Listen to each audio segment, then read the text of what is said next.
Victoire dans l'Olympico, gros mercato avec l'arrivée d'Ismaël Bennacer, l'international algérien. Tout va bien du côté de l'Olympique de Marseille. 10 points de retard sur le Paris Saint-Germain, mais désormais 3 points d'avance sur Monaco. Un mercato quand même bien négocié, le board qui travaille bien. Que doit viser l'Olympique de Marseille cette saison et surtout cet été et l'année prochaine? Avec moi, Gato et Soura, on va pouvoir en discuter. Comment ça va? Ça va bien. Ça va. Ça va? Ouais, Gato aussi? Ouais. Content de parler de l'OM un peu? Moi, ça me dérange absolument Ça me pas. dérange pas. Ça me dérange pas parce que c'est le club que supporte mon père et ma sœur. Ah, moi aussi. Tu vois, ça crée des problèmes à la fin. Les classicos, c'est compliqué. Ça crée vraiment des problèmes. Mais non, moi, ça me dérange pas du tout parce que quand on est sur Foot Central, il faut aussi savoir aller ailleurs. Ça nous permet, nous aussi, de progresser en tant que jeune chroniqueur ou voilà, jeune vidéaste. Donc, non, ça me dérange absolument pas. On va pouvoir en discuter alors. Là, il va rester une dizaine de matchs pour l'Olympique de Marseille. Il y a une place qualificative à aller chercher quand même en Ligue des Champions. Mais ça revient derrière. Monaco reste à 3 points. Il y a le LOSC qui revient aussi. On sait qu'ils étaient quand même sur une série de 11 matchs sans défaite. Bon, c'est quand même compliqué à battre le LOSC. Il y a Nice qui est toujours en embuscade. 21 matchs. 21 matchs, pardon. 21 matchs, Lille. En Ligue 1 toute compétition confondue. Ouais. Et puis, on a Nice qui est toujours là, Lens qui est toujours juste derrière. Bref, pas de faux pas, en tout cas. Et puis, on a une série de matchs qui arrive là pour l'Olympique de Marseille. Une série de matchs, on l'a vu, avec Saint-Etienne, avec Auxerre, avec Nantes. Des équipes sur le papier qui sont en dessous de l'Olympique de Marseille. Mais on sait quand même que Marseille a tendance à lâcher des points contre les petits, entre guillemets. Donc, comment vous voyez ça? Gato, je vais te demander à toi. Comment tu vois la suite du championnat pour l'OM? Est-ce qu'ils doivent viser la deuxième place ou au moins une place qualificative en Ligue des Champions? Ils doivent viser la deuxième place. Parce qu'on sait qu'en visant la deuxième place, il y aura peut-être des petites bricoles et qui vont pouvoir arriver troisième. Quand on parle de deuxième place, c'est qualification directe en Ligue des Champions. Pas de barrage, pas de tension où tu termines quatrième et il faut attendre que le championnat portugais ou je ne sais quoi, le 5e de Bundesliga se casse la gueule pour permettre aux Français d'aller. Non. Il faut que l'Olympique de Marseille y aille. On parle de l'année prochaine aussi. Cette année, tu n'auras pas de titre parce que tu ne seras pas champion. Tu n'as pas suggéré ta confrontation face à Lille en Coupe de France. Et ça, c'est quelque chose qui doit s'arrêter du côté de l'Olympique de Marseille. Il y a des joueurs cette année. Il y a moyen de faire quelque chose. Il y avait un match par semaine. Je regarde le calendrier. Je ne pense pas que Marseille sera invincible. Il y aura toujours des petites bricoles. On a vu Marseille en difficulté à domicile face à l'association de la jeunesse auxerroise se prendre un 3-0 en première mi-temps. Puis après avoir une réaction marquée. Je pense que... Et puis on a vu Angers, Strasbourg aussi, où il y a eu des délicatesses. Ouais, il y a eu des difficultés. Il y a eu un match face à Nice récemment, juste avant la victoire face à Lyon, il y a la défaite face à Nice. Le nul face à Strasbourg, tu l'as évoqué. Malgré tout, Marseille est capable d'aller battre Rennes. Alors Rennes, cette année, c'est vrai que c'est faible. Mais il faut les battre. Et ils avaient mis une véritable volée à Saint-Etienne en Coupe de France juste avant. Donc... est-ce que les hommes de Roberto De Zerbi auront la capacité à rester invaincus jusqu'à la fin de la saison? Je ne pense pas, parce qu'il y a des matchs contre le Paris Saint-Germain, il y aura d'autres confrontations. Ils se doivent d'aller chercher la deuxième place. Ils n'ont pas un matelas confortable avec 3 points. Ouais. Et il y a beaucoup de personnes en embuscade. Soura, on parlait de ces petits matchs-là. À un moment donné, au mois de mars, il va y avoir quand même un enchaînement avec Lens et le PSG notamment. Du coup, le Classico, comment tu vois le Classico? Est-ce que Marseille doit aller viser une victoire ou la jouer un peu petit bras au Parc des Princes? Et surtout, du coup, qui dit Classico dit potentiellement 3 points pour Marseille et 3 points gagnés de retard de refait. Est-ce que pour toi, c'est pareil, c'est une deuxième place à aller chercher ou il y a peut-être cet espoir avec ce Classico d'aller peut-être chercher un titre? Le titre, pour moi, je pense il faut oublier pour cette saison, en tout cas pour l'Olympique de Marseille et même pour les prochaines saisons, il ne faut pas se focaliser et cette obsession pour le titre de champion de France. Et ça fait plus d'une décennie qu'ils n'ont pas remporté le championnat de France. Donc c'est pas aujourd'hui avec un Paris Saint-Germain très impérial qu'ils vont penser au championnat de France. La deuxième place, il faut pas aller la chercher, il faut pas la viser, il faut la bloquer. Il faut que à l'issue de la 30e journée, de la 31e journée, parce qu'il reste 14 matchs de Ligue 1, qu'on se dise Marseille sera deuxième de Ligue des Champions, deuxième de Ligue 1 et sera d'office qualifié pour la Coupe aux Grandes Oreilles. C'est ça le plus important pour les Phocéens aujourd'hui. Parce que on vient de le voir, Lille a pris 80 millions d'euros en étant juste qualifié pour le 8e. Et le Paris Saint-Germain en a pris 79. Alors peut-être parce que Paris a plusieurs années en Ligue des Champions, ça fait qu'ils ont eu une somme un peu plus élevée. Mais en tout cas, te qualifier pour la Ligue des Champions, ça fait de l'argent. et surtout ne pas être spectateur de la Ligue des Champions et te qualifier avec les 24 renforce aussi ta manne financière quand on sait que l'Olympique de Marseille avait des problèmes de gestion d'argent et avait quelques dettes par moment. Donc l'objectif, il est là. Maintenant, tu as fait un bon mercato. C'est pas un gros mercato, parce qu'il faut faire attention, parce que Bennacer, c'est pas Gullit. Bennacer s'est fait le ménisque, je crois. Ouais, le genou. Cartilage. Ouais. C'est une grosse blessure. Il n'est pas titulaire à Milan. S'est fait prendre sa place par Fofana. C'est un joueur de rotation qui a fait la CAM où il était en dessous. Donc attention à ne pas trop mettre pression à l'Olympique de Marseille. Souvenez-vous, le début de saison de Marseille, c'était un peu poussif. Et les Marseillais, on les connaît. Dès qu'il y a 3 matchs, comme le Real Madrid, attention, il faut virer. Non, pas Stianton. Il y a le bon coach. C'est la première fois avec Marseille où je crois à ce projet-là pour l'instant. Il faut que ça continue comme ça.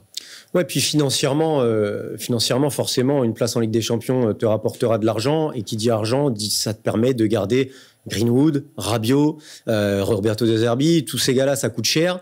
Potentiellement Bennacer aussi. On le rappelle, c'était quand même le plus gros salaire du Milan. Donc ça coûte. Et forcément, ils vont avoir besoin quand même d'argent. Qui dit argent dit mercato. Ismaël Bennacer, qu'est-ce que tu en penses de cette arrivée-là? Et puis, du coup, projection sur cet été. Est-ce que Marseille doit continuer à être ambitieux sur le mercato et aller chercher encore des pointures dignes des Rabiot, Greenwood, Bennacer?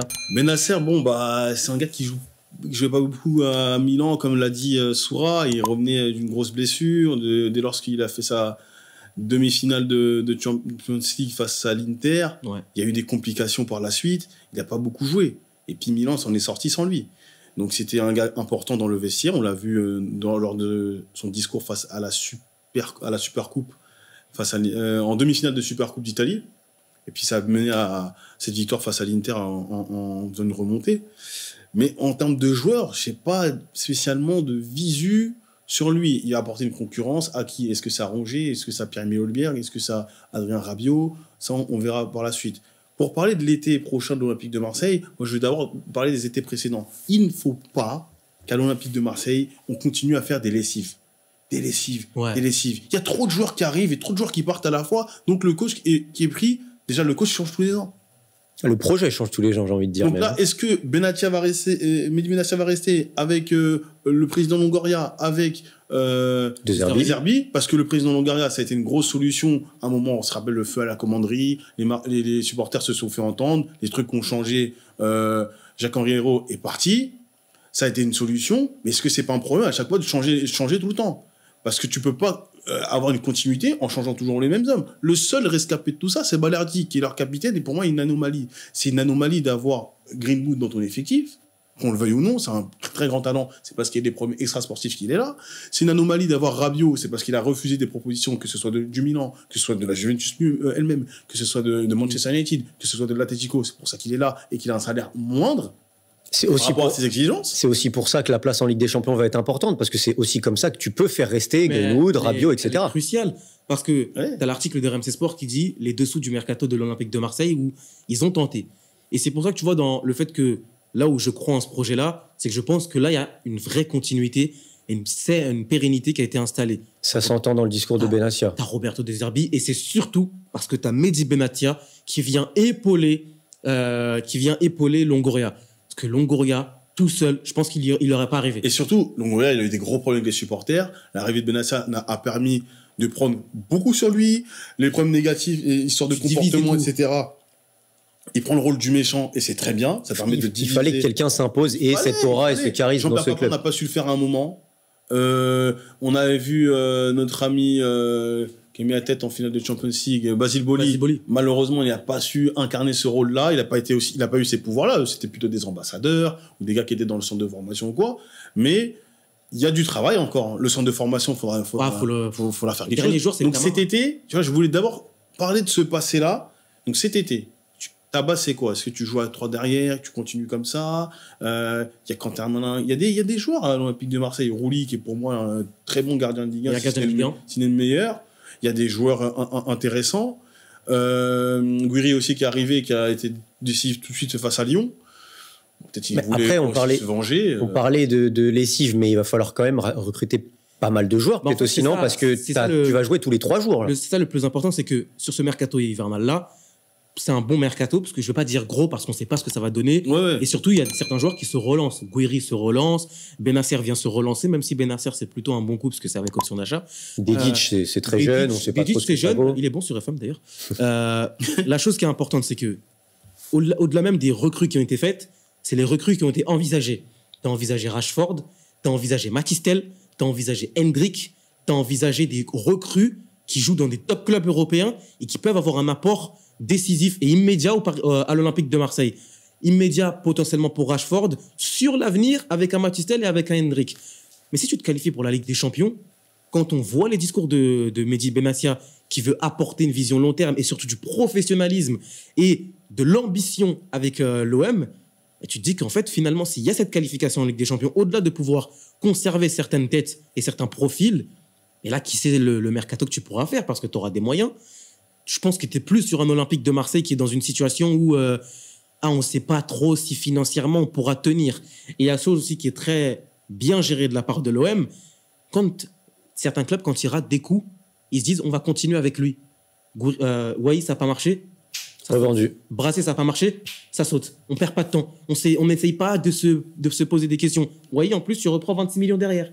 Donc tu peux ajouter cette vente-là et prendre un peu d'argent dedans pour aller faire Guiri derrière. Parce que le Stade Rennais avait envie de chercher à vendre ce joueur-là avec un bon prix. Donc c'est bien dirigé pour l'instant. Il y a un bon collège entre Benatia, Longoria et De Zerbi. Maintenant, il faut, et c'est ça le gros problème à Marseille, est-ce que ça va tenir sur une moyen terme où il n'y aura pas un grain de sable?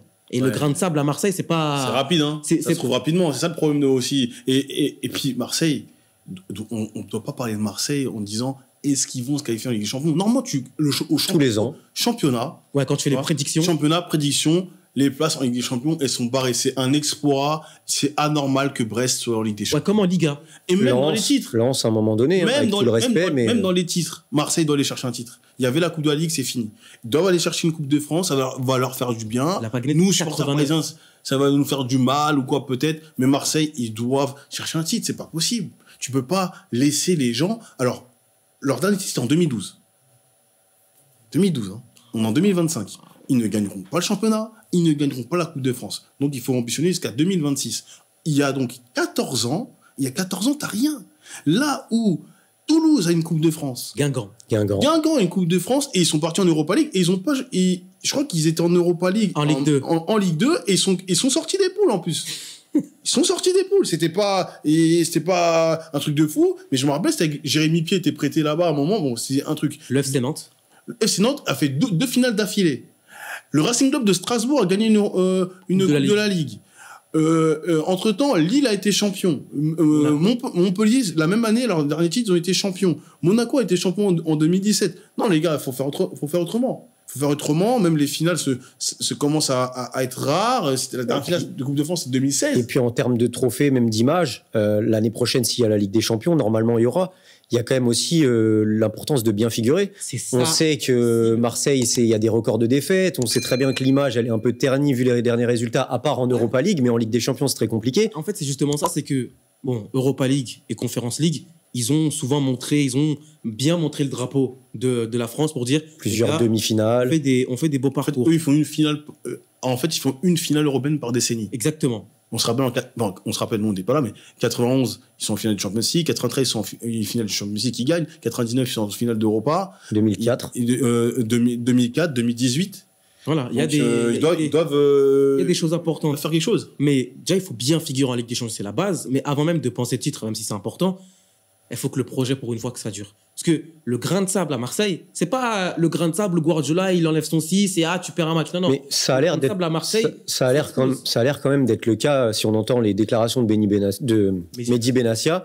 Il y a quand même, t'as l'impression quand même qu'il est installé pour longtemps. C'est toujours ça. Et puis, non, mais on dirait qu'il a. Rappelle-toi le projet Dortmund avec La Brune, et puis après Home Champions Project avec Jacques-Henri Hérault. C'est vrai, mais là, t'as l'impression quand même que. C'est toujours les mêmes histoires. T'as quand même l'impression que t'as un personnage qui a les épaules pour gérer tout ça, et au moment où ça peut être un petit peu le feu, ça tu le sais pas parce que ça a été compliqué à un certain moment dans la saison, et Marseille s'est repris derrière et les résultats en ce moment sont très bons. Non, moi j'étais très optimiste par rapport à Pablo Longoria dans la gestion qu'il avait de l'Olympique de Marseille, même si j'estimais que ce rôle un peu directeur sportif président pouvait lui porter préjudice.